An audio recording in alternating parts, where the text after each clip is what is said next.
Many of you might not know who I am. Even my own 20 consistent viewers don't even know who I actually am. Let me take you back to 2009. It's February 2009, and the unexpected happened. I was born. Now you might ask, why is that so significant? You're just born, right? Well, this is significant because I was supposed to be born in June. I was born in February, and I was supposed to be born in June. 4 months. When I was actually born, I was a total mess. I was born at 22 weeks, 1 pound, 2 ounces, 11 inches and 3/4.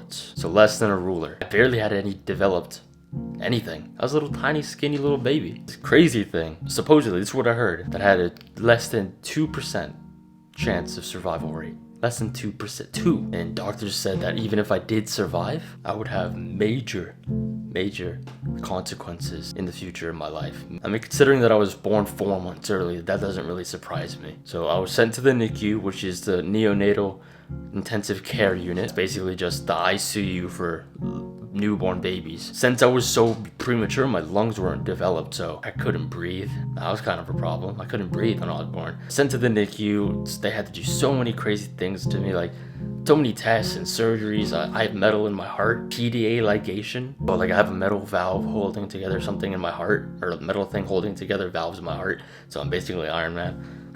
At the slightest touch of my skin, I would get like, my skin would start to peel. I have like 3 distinct scars on my body about that. I'll put some on screen right now. Sometimes my blood pressure would randomly just crash. Like sometimes I'll just get really big swollen. One time my mom told me that when I got so swollen I looked like a toad. One time I had like an IV sticking out of my head, like I had just sticking out of my head for some reason. So why am I telling you this? Well, considering all of that you've heard, this is my life now. Up! Get it up!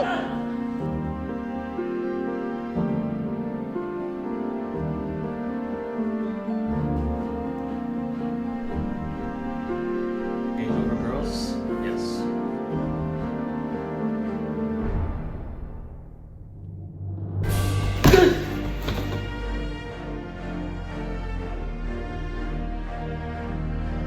Look at me now. I bet that nobody could have ever guessed that little baby was me. Anytime I tell people that I was born early, like that early, I tell them the whole spiel, the whole story, they always just look like, whoa, what? You were born that early? Nobody could have ever guessed the shape that I would be, and not just my physique, not just like the bodybuilding aesthetics, but literally just that I'm normal, that I can talk normally, that I can look at the camera, that I can look at people normally, that I can have normal conversations, that I don't have major health issues. The only thing is that I have like chronic lung disease, lung problems. That's the only thing. Considering all of that, I'm a freaking miracle. Now, sure, that's my ego, but literally every single person who I ever tell this story to says that same thing. You are a miracle child. I was born 22 weeks at 1 pound 2 ounces, less than a foot long.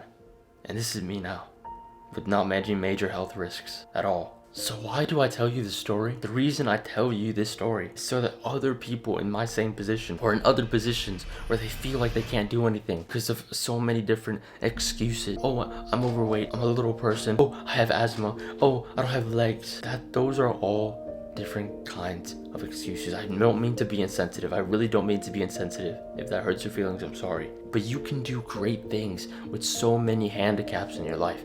Look at all the people in the Special Olympics going on right now. They're freaking awesome at what they do, and they have so many different kinds of disabilities. Like, I was at a restaurant and they had the Special Olympics on, and I saw this guy with no arms doing archery. He was using his freaking feet to hold the bow, and he freaking almost freaking got it in the bullseye. I was like, holy shit, what the hell? But that just goes to show you that any excuse that you might have, there's always someone in your exact same position doing what they love. And that doesn't mean that you're worse than them. That means that you can do it too if you put in the work, if you stay consistent. If you're in a wheelchair, you can still get in shape. You can still be healthy, even with a disability. And I could have wasted this away.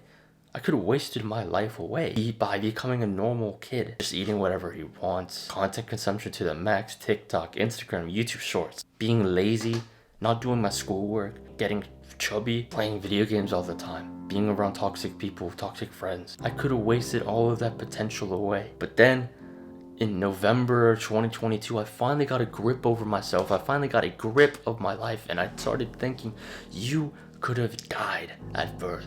and you're wasting your life away like this? Nah, you're not doing this. You're not wasting your life away from barely living at birth. So I went on this whole crusade of self-development. I started reading good books. I started eating healthy. I started going to the gym, lifting weights. I started watching educational content. I started improving my social skills, improving my charisma, improving my confidence, making sure that I can help myself before I can help other people improve their lives too. And I helped other people improve their lives in my own personal life and on camera through these videos. I could have died at birth and I could have wasted my potential away, and I decided not to because I knew that wasn't right. Started actually living. And now when I look back at all those little baby photos of me, looking back at all the stories, hearing all the stories that I had to go through to get to where I am right now today, all I can do now is smile because I know I'm not wasting my potential. But that just begs the last question. Are you wasting yours? Did the hard work downstairs later, and as always, see.